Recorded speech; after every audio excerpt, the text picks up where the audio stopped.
بەڵێزان بەردەوامی نەچێن لای تەوەری یەکەمی پرۆگرام باستەوە دەکەین کە لەگەڵەوەیە کە تا ڕۆژی سیاسی عێراق ئاڵۆز و خۆپشاندەرەکان یاخود باڵین خۆپشاندانەکان دەستیان پێ کردوێتەوە کە دوێنێ تشرینیەکان خۆپشاندانیان دەست پێ کردو لە ئێستادا ڕاگیراوە و مۆڵەت درراوە بە لایەنە سیاسیەکان وەروە حکوومەتی کاربەرەکەری عێراق بۆی کە تا 25 مانگ ئەو داواکاریانی کە تشرینیەکان هەیەە جێبەجێ بکرێت ئەگەرنا لە 25 ئەم مانگە دووبارە دەست پێ دەکەنەوە یاخود دەست دەکەنەوە بە خۆپشاندانەکان بەڵام لایەنەکان لە هەوڵەکانیان بەردەوامن بۆ گەیشتن بەڕێکەوتن سەبارەت بە داهاتووی پرۆسی سیاسی عێراق هەروەها لایەنە کوردیەکان تا ئێستا نەیانتوانیوە بە یەک هەڵوێستی پەیامەکانیان بە بەغداد بگەێنن هەرچەند ئێستا یەکێتی و پارتی پێکەوە بەشداری هاوپەیمانەتێکی نوێیان کردووە و یەک گوتاری کورد لە بەغداد دەمانێت بزانین کە لەم بە تایبەت لەم کاتەدا تا چەند گرنگە کە هەبێت ئێمە گفتوگۆ لەسەرم بابەتاکەین لەگەڵ میوانەکەمان کە ڕاستە خۆ لە ستودیۆ لێ من ئامادەیە جەنابیان زانا تۆفیق بە گەنجامی ڕاگەاندنی ئەنجومەنی سلێمانی پارتی دیموکراتی کوردستانن کاکزانە بەخێر هاتی سوپاس بۆ ئامادە بوونێت کاکزانە یەک هەڵوێستی کورد لە قۆناغی ئێستای خود لە قۆناغی نوێی سیاسەتی عێراقدا تا چەند گرنگە بەڵێ پێشێکی سپاس بۆ بەڕێزە ڕێزم بۆ بینەرانی کورسات نیوزەیە دیارە ئەگەر بە شوێکی گشتی قسە بکەین هەلومەرجە عێراقی کە لەو هەلومەرجە موعەقەدانەی کە لە واقع بڕیاری سیاسی لە ناو عێراقا لە ناو عێراقا نادرێت ئەو مەطبەقە سیاسی کە بڕیاری بۆ ئامادە دەکرێت لە دەرەوەی سنوورەکانی دەوڵەتی عێراقیە جگەل لەوە ئەو بڵین ئەو فۆرمە سیاسیانە یاخود ئەو پارتە سیاسیانەی کە قیادی سیاسیەکەن لە ناو دەوڵەتی عێراقا زیاتر ئەحزاباتی تەبعین ئەحزاباتی تەبعی بۆ مانایە کە تۆ با بڵین ئیرادی سیاسی لای خۆت نییە ئیرادی سیاسی لە دەروی خۆتە و یەکێک لە کێشە ئاساسیەکانی عێراق بە شێوەیەکی گشتی ئەوەیە کە توانای دروستکردنی بڕیارێکی سیاسی هاوبەشی نییە ئەگەر بە دیوێکی کای قسەی لەسەرکەین عێراق و حزابە سیاسەکان لە عێراقدا و حکوومەتی عێراقی توانای دروستکردنی دیسکۆرسێکی یەکگرتووی نییە بۆچی بۆ هەموو کێشەکان ئەگە تۆ دیقەت بدەی ئەوە نزیکەی بۆ ساڵێک تێپەڕێت هەڵبژاردن لە عێراقدا کراوە و هەڵبژاردننی کە لە عێراقدا کراوە دەبوو ئێستا حکوومەت جێگیر بکرایە و هەڵبژاردننی سەرۆکی کۆماری عێراق هەڵبژێرایە بەڵام ئەمانە کۆمەڵێک ئالنگاری سیاسی گەورن کە توانای ئەم ئەحزابە سیاسەکانی عێراق توانای جێبەجێکردنیان نییە لێرە نوقتەیە گەیشتە پێشەوە کورد وەکو هەرێمی کوردستان وەکو حیزبی سیاسی لە ناو عملی سیاسی لە عێراقدا چ ڕۆڵەگە بینێ جێگای داخە ئێمەش لە ناو خۆمانایە گرتوونین بەڵام کۆمەڵێک هەوڵی زۆر باشەیە کۆمەڵێک با بڵێن گۆڕانکاری باشەیە کە کورد دەتوانێت ڕۆڵی تێدا ببینێ کۆبوونەوەکەیم دوایی بەڕێز سەرۆکی شتیشمانی کوردستان کاک پاوڵ کە سەردانی جەنابی سەرۆک بەرزانی کرد دیارە لەم تەوقیتەدا با بڵێن سەردانەکەی کاک پاوڵ کارێکی باش بوو و لە شوێنی خۆیدا بوو وتوانم بڵێم ئەم سەردانی کە سەردانی سەرۆک بەرزانی کرد یەکێ بوو لەو سەردانانەی کە توانین بڵین بەرئەنجامی دەبێت و ئێستا پارتیویکێتی سەرقاڵیەوەن کە گەڵاڵەی ڕێکەوتنیەکی گشتی بکەن ئەو لەو ڕێکەوتنەدا کە بەشێکی زۆری کێشەکان سیڕاعەتەکانی نێوان پارتیویکێتی لە بەغادا چارەسەر بکەن و لە زمنی ناو ئەم ڕێکەوتنەیە کە بڕیارە بکرێت جۆرێکە لەوەی کە با بڵین بەدیر بدۆزنەوە بۆ سەرۆک کۆماری عێراق ئەو کاندیدەی کە هەواڵانی شتیشمانی کوردستان پێداگری لەسەرەکەن و پارتیش پێداگری لەسەرەکە لە نقطەیەکی هاوبەشە لێ کۆتایی بەم سیڕاع بێنن و لە ناو عێراقیشدا بە پاکێجێکی یەکگرتو بەشداری لەو عملیە سیاسیە بکەم ئەتوانم بڵم کورد ئەگەر لە ناو خۆیدا و بە تایبەتی پارتی دیموکراتی کوردستان و شتیشمانی کوردستان وەکو دوولایەنی زۆرینە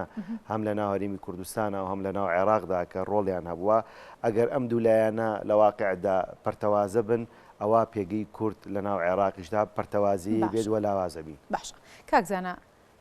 ئەم یەک هەڵوێستی یەکێتی و پارتی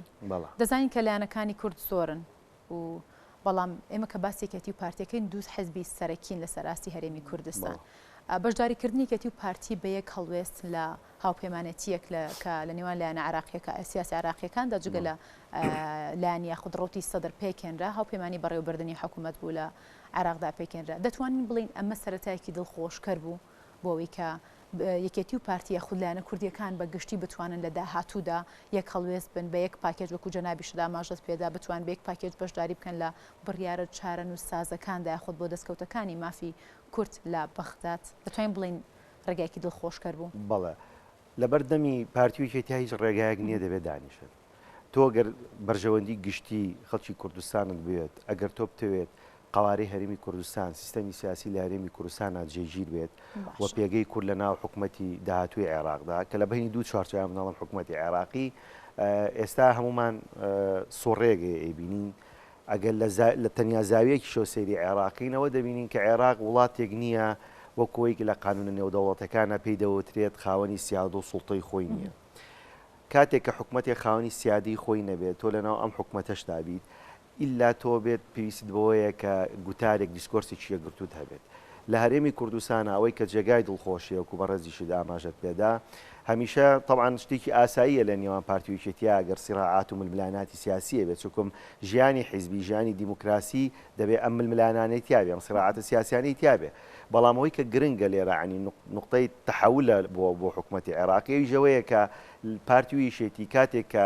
بابەتەکان ئەگاتە سەرەوەی کە پەیوەندی بە بەرژەوەندی گشتیەوە هەیە یا پەیوەندی بە با بڵین پێگە و قوەتی هەرێمی کوردستانەوە هەیە ئەوەیە هەمیشە قیادی پارتی چ جەنابی سەرۆک مەسعود بەرزانی چ جەنابی چ کاک پاوڵ بێت چ کاک قوباد بێت یعنی وەکو قیادی شێتی و هەواڵانی دامانی مەکتەبی سیاسی شێتی ئەوەیە کە لەو کێشانەیە کە پەیوەندە بە بەرژەوەندی گشتیەوە سراعاتی سیاسی وەلانێنەوە و دانیشتنەوە لەسەر ئەو نقطەیە وەی کە عەرە پێ دەڵێن نقطە عەلە الحروف نقطە خەنە سەر حرفەکان ئەمە گرنگە لە ئێسادا و من ئاماژەشم پێدا طبعا تەنیا کاک پاوڵێک سەردانی جەنابی سەرۆک بەرزانی نەکردووە سەردانی کەش کراوە بەڵام سەردانی ئەم جارە جیاواسە لە سەردانەکانی پێشووتر بۆ لەبەرەوەی سوورە سیاسەکان هاوکێشە سیاسەکان لە ناو عێراقدا گۆڕاوە ئەگەر دیقەت بدەی پێشتر بڵین سەدر زیاتر با بڵین خۆپیشاندانیەکرد لە ناو حکوومەتی عێراقیە ئێستا شیرینیەکانی شیاتۆتە سەر ئێستا داواکاریەکان و داخواسیەکانی بەڵێ هەمووی گۆڕاوە لەسەر ئاستی عێراقا بۆیە دەبێت هەرێمی کوردستانیش با بڵین ئەو هاوکێشە سیاسیانە یاخود ئەو معادلە سیاسیانی کە لە عێراقا دەگۆڕێت پێویستە قیادی سیاسی پارتی و یەکێتی ژەمە بە هەند وەربگرن ئەوەی کە پێی دەوترێت متەطەڵەباتەکان مادەم لە عێراقا گۆڕاوە گرنگە تۆش ئاراسی سیاسەتەکان لەناو کە ناوخۆی ماڵی شیعە لێستادا پەرتەوازی و داواکاریەکانیان وەروە هەموو ئەو بابەتانی کە داوای دەکەن لە پێکەنانی حکوومەتدا دابش بووە دوو جۆر بڕیار دوو جۆر بۆچوون لەسەر پێکەنانی حکوومەتی وەکو جەنابی شاماژت پێدا خۆشم لە سەرەتا داماژەم پێدا خۆپشاندان و یاخود داواکاری تشرینیەکانە کە ئەمان بە تەواوەتی دایانەبێت هەموو ئەم سیاسەتانی کە تا ئێستا هەیە لە دوای 2023 سفر بکرێتەوە هیچ یەکێک لەو کەسە سیاسیانی کە وڵاتیان بەڕێوە بردووە لە ئێستادا بەشدار نەبن ئەمە دووبارە گرنگی ئەم ڕێکەوتنەی لایەنە کوردیەکان دووبارە تازە ناکاتەوە خودوپات ناکاتەوە بێگومان هەنارخان ئەمە یەکێکە لە پاڵنەرە گرنگەکان بەڵ پاڵنەری تریژێ فاکتەری تریژێ لە ناو عەمەلی سیاسی عێراقا ئەگەر دیقەت بین بۆ پارتی و یەکێتی گرنگ نییە چ ناوێک بێتە سەرۆکی حکوومەتی داهاتووی فدراڵی عێراق بۆ پارتی و یەکێتیەوە گرنگە دەستور بنەماکانی دەستور جێبەجێ بکرێوەکو خۆی بۆ هەرێمی کوردستان ئەوە گرنگە کە با بڵێ مستحقە دارایەکانی هەرێمی کوردستان بە شێوەیەکی بەردەوامی بگاتە کوردستان بۆ هەرێمی کوردستان گرنگە کە هێزی پێشمەرگە وەکو هێزیشی بەرگری کە بەشێکە لە قیادی با قەواعیدی با بڵین ئەنزومەی جەوی و بەڕی عێراق لەوانەیە بە شێوەیەکەوەی کە لە دەستورەکەدا هاتووە جێبەجێ بکرێ منەوەی کە دەیبینم لە ئێسادا تەفەهومی قیادی سیاسی پارتی تەفەهومی قیادی سیاسی هەواڵانی یەکێتی شمالی کوردستان گەشتۆتە سەر ئەو ئاستەی کە ئێساس سیراعەتەکان لەسەر ناوی شەخص نییە لەسەر سین و ساد نییە لەسەر ئەوە گرنگە ئێمە ئەگەر کەسێک بێتە سەرۆکی حکوومەت چ دەستکەوتێک بۆ هەرێمی کوردستانێتە دی تەنانەت بۆ سەرۆکۆماری عێراقی بەڵێ بۆ سەرۆکۆماری عێراقی ژەمە گرنگە ئەوەی کە بەڕێزیشت باست کرد لە ناو دەوڵەتی عێراقیدا ئێستا داواکارەکانی سەدریش گۆڕاوە داواکارەکانی بەشێکی زۆری ئەحزابە سونیەکان گۆڕاوە و ناو ماڵی شیعەش خۆیان ناو ماڵێکی یەکگرتوونین وە پەرتەوازین و هومومەکانیان پەرش و بڵاوە گرنگە قیادی سیاسی پارتی و یەکێتی لەو نقطانەوە لەو نقطە با بڵین کلێنانی کە ئێستا کەوتۆتە ناو ماڵی شیعە و ناو سونە و ناو حکوومەتی عێراقیەوە تۆ چۆن لەوێدا دەتوانین زۆرترین دەستکەوت بۆ خەڵکی کوردستان بەدەستێنی لای من بە قەناعەتی من بە دیدگای من ئەمە گرنگە و پێشم وایە ڕوانگەیەکی باشێ لە نێوان پارتی و یەکێتیە بۆ ئەم بابەتە و نقطەیەکی کەش ببوورە کە زۆ گرنگە ئێستا ئەگەر دیقەت بێ خۆپیشاندانەکانی سەدر بۆ نییە کە حکومەت دروست نەکرێ بۆ وەیە کە حکومەت دروست کرێ بەڵام لە دەروی حکومەت ئەو توانا و سقل و هێزی سیاسی هەبێت چی بەدەزێنێ ئێستا شەڕێگەیە لەسەرەوەی کە ئەنوێ کازمی بە شێوەیەکی ئەگەر ناڕاستە و خۆش بێ لەلایەن سەدرەکانەوە پژگیریەکرێت کە بێتەوە بە سەرۆکوەزیرانی عێراق ئەمە گرنگە کە هەرێمی کوردستان لەبەرەوەی پەیوەندیەکانی نێوان کازمی و پارتی و یەکێتی پەیوەندیەکی باش بۆ لە ماوەی ڕابردوودا تۆ دەتوانی لە ڕێگای ئەم پەیوەندیانەوە جاری کە فۆرمەلەی کاتەم هەماهەنگێ لایەنە کوردیەکان و لایەنە عێراقیەکانیشدا بێ دووبارە بێتە فاکتەرێک بۆی کە حکوومەتێکی باش یاخود توانین بڵین بە دڵی هاوڵاتیان و ژۆندی هاوڵاتیان خۆی دەبێت تۆ فەرمەلە بکەیتەوە فەرمەلەی پەیوەندیەکانە بکەیتەوە تۆ لەسەر چه ئاسێگەم بابەتانەکەی تەمان لەسەر ئاسی شخصی نییە تۆ لەسەر بنەمای سیاسی و لەسەر بنەمای ئەو داواکاریانەیە کە تۆ هەتە لەگەڵ سەرۆکی ئەنجومەنی وەزیرانە بەس بە بڕوای من ئەگەر تۆ بێ مقارنەیە بکەی لە نێوان حکومەتی کاربڕاکەری مستەفا کازمی لەگەڵ ئەو کاندیدەی کە پێی دەوتێ محەممەد شیع سوودانی کە بەڵێن کاندیدی ئیطاری تەنسیقیە کە دایانێ بێبەوە تۆ لە بینی ئەم دوو فیگەرە سیاسیە بە دیدگای من بە تەجربەی سیاسی من بە خوێندنەوەی من کازمی باشترە بۆ قۆناغی داهات و بۆ هەرێمی کوردستان چونکە لە قۆناغی ئەو کاتی کە کازمی سەرۆکی ئەنجومەنی وەزیران بوو بە شێوەیەکی باش ئەو 200 میلیاری کە دایان نابوو بۆ حکوومەتی هەرێمی کوردستان دەگەیشتە هەرێمی کوردستان و پردی پەیوەندیەکانی ناو حکوومەتی عێراقی کە لەگەڵ هەرێمی کوردستان بچڕێنرا بوو لە سەردەمی مالکی و عەبادی و ئەوانی دواترەوە لە سەردەمی بەڵێ کازمی و لەگەڵ سەرۆکی ئەنجومەنی وەزیرانی پێشووتر عەبدولمەهدی بەڵێ ئەوەیش زۆر باش بوو لەبەرەوە تۆ مادەم لە بەردەم دوو فیگەری سیاسایی فیگەریشان بۆ تۆ میان ڕەوترە فیگەریشان بۆ تۆ باشتر دەتوانیت پێداگری لەسەر مافەکانی خۆ بچەسپێنی لەوێدا گرنگە پارتیویشێتی لەسەر ئەم خاڵە هاوبەشە کۆک بن خۆگەر هات و کەسێکی کەش کاندید کرا بۆ حکوومەتی داهاتووی عێراقی کە من خۆم بە دیدگای خۆمەوە بە دووریە بینم چونکە بەپێی ئەو با بڵین حرکاتە سیاسیانە یا ئەو لێدوانانی کە سەد لەسەر تویتەکانی خۆی ئەیکادووە ئەوە دەبینینەوە کە ئەوە زیاتر بە شێویشی با بڵین ناڕاستەوە خۆ ئەوێ کازمی بێەوە کازمی ژۆک و فیگەرێکی سیاسی ئەتوان بڵم پەیوەندی باشە لەگەڵ هەرێمە پەیوەندی باشە لەگەڵ وڵاتە ئیقلیمیەکانە لەگەڵ ئێرانە لەگەڵ تورکیایە لەگەڵ حکوومەتی ئەمریکیە لەگەڵ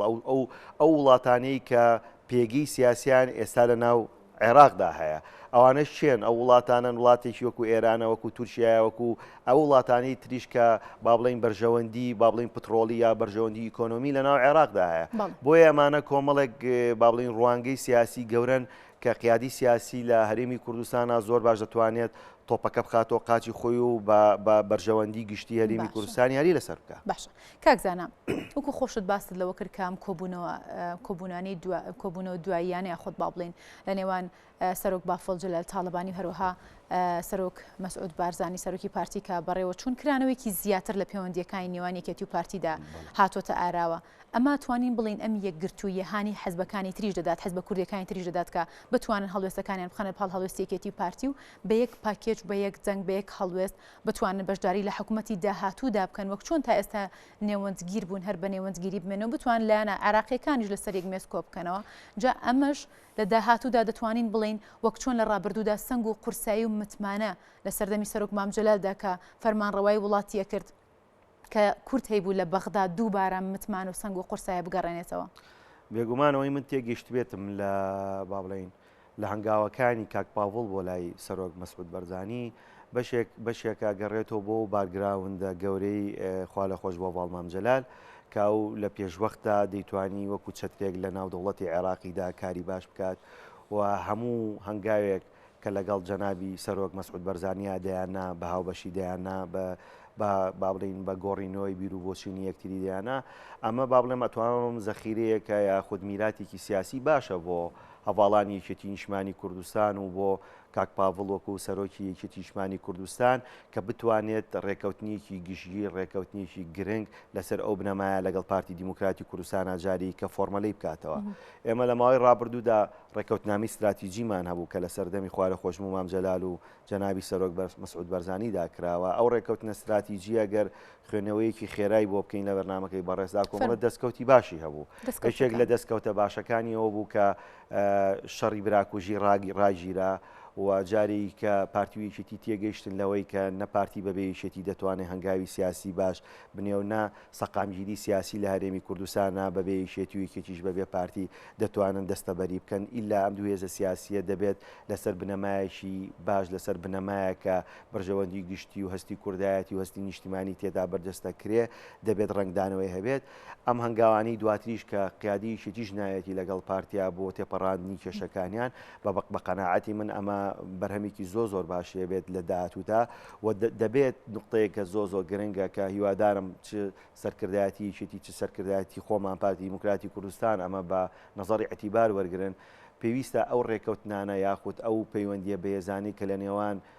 جەنابی سەرۆک بەرزانی و لەگەڵ کاک پاڤڵ و کاقوبادا دەبێت ئەمە ڕنگدانەوەی هەژێبێ بۆ ناو خوارەوە بۆ ناو مەڵبەندەکان بۆ ناو لقەکان بۆ ناو کۆمیتە و ناوچەکان. من بە بڕوای من ئەگەر تۆ ڕێکەوتنیێکی باشت هەبێت پتێ ڕێکەوتنیێکی گرنگت هەبێت وە ڕێکەوتنیێکیش بێت کە بنچینەیەکی تۆکمەی هەبێت بۆ داهاتوو کە بەکاری بێنی لەگەڵ حکوومەتی عێراقیدا دەبێت ئەم ڕێکەوتنانە لە خواریشەوە ڕنگدانەوەی هەبێت نابێت ئەم ڕێکەوتنانە یاخود ئەم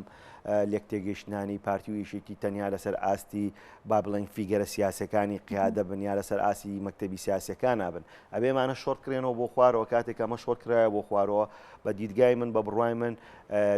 دەتوانین لەسەر ئاستی هەرێمی کوردستانیش بەهێز بین و محاربەی گەندەڵی کۆمەڵە بابەتی تریش بکەین و لە ناو حکوومەتی عێراقیشدا دەتوانین جاریکە پێگەی هەرێمی کوردستان بەهێز بکەینەوە. باشە کاکزانە کۆمەڵێک پەیامت گەیان دەمەوێت وەکو دوا پەیام هەم بۆ بێکێتی و پارتی هەمیش بۆ حەزبەکانی دیکە کە لە هەرێمی کوردستانە هەن و هەریەکە و سەرۆکایەتی یاخود فەرمانڕەوایی لایەنگرانی خۆی دەکات چی بێ وەکو ئەگەرەکو دوا پرسیار لە جەنابتی بکەم. من داواکارم هەموو کۆی گشتی هێزە سیاسەکان لە هەرێمی کوردستانە نقطەی گرنگە واز لە مزایداتی سیاسی یا ئیملاتی سیاسی بێنن. ئێمە نابێت لەسەر ئەساسی مزایداتی سیاسی تەبەنی سیاسەتی یەکگرتوو یا استراتیجیە دابڕێژین. ئەگەر ئێمە بمانێت استراتیجێتێکی یەکگرتومانە بێت و تەکنیک بەکاربێنین لە پێناوی استراتیجێتێکی باشە دەبێت واز لە ئیملاتی سیاسی بێنین واز لە غروری سیاسی بێنین واز لەوە بێنین کە چێ لە پێش شێوەیە. هەرێمی کوردستان شوێنی هەمومانی تێدا دەبێتەوە شوێنی هەموو حیزب سیاسیەکان هەیە و لە ناو حکوومەتیشا لە ناو حکوومەتی عێراقیە گرنگاگە کێشەشمانە بێت لە ناو خۆمانە لە ناو هەرێمی کوردستانە لە ناو هەرێمی کوردستانە کێشەکانمان تحول پێ نەکەین بۆ دەرەوەی عێراق و حکوومەتی عێراقی لەوێ یەکگرتوو بین تا لەوێ یەکگرتوو بین هەرێمی کوردستان بەهێزە بێت. ئەگەر هەرێمی کوردستان بەهێز بوو ئەوە هەرێمی کوردستان بۆ هەموو کۆی گشتی هەموو هێزە سیاسەکانیش بەهێزە بێت. باشە زۆر سپاس بۆ زانا تۆفیق بەک ئەندامی ڕاگەاندنی ئەنجومەنی سلێمانی پارتی دیموکراتی کوردستان. سپاس کە لە ئێمە ئامادە بووی سپاس بۆ ڕوونکردنەوەکانی دووبارە بەخێر هاتیت.